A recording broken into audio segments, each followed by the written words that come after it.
Chers abonnés, bonjour. Un thème qui s'impose pour cette minute de guerre basse.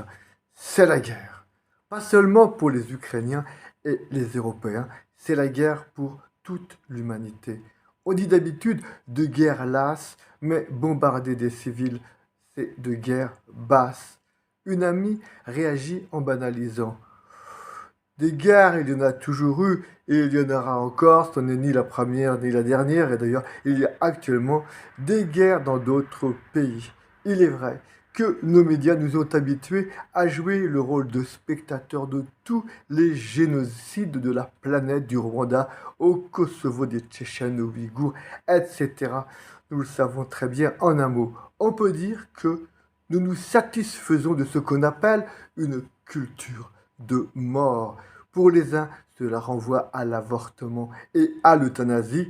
Pour d'autres, aux égorgements et aux décapitations au nom de la charia. Et les derniers évoqueront les féminicides ou autres actes impardonnables.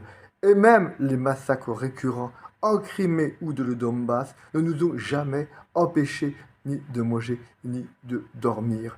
Autre réaction de mon ami de la Guadeloupe, il a été enrôlé d'office pour une guerre qui lui était étrangère, comme c'est d'ailleurs tout le temps le cas dans la Légion, et il a été littéralement dressé pour tuer, alors qu'il voulait soit se faire réformer, soit se faire porter objecteur de conscience, ce qui lui a été refusé.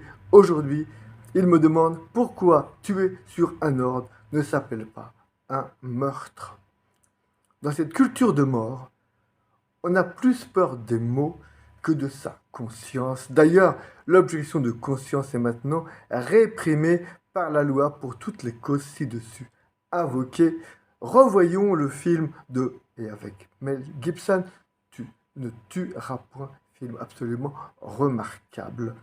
Réécoutons également les sages de cette planète, Mère Teresa, le Dalai Lama, Jean-Paul II, etc., qui nous demandent de nous engager pour une culture et une civilisation de vie et non de mort.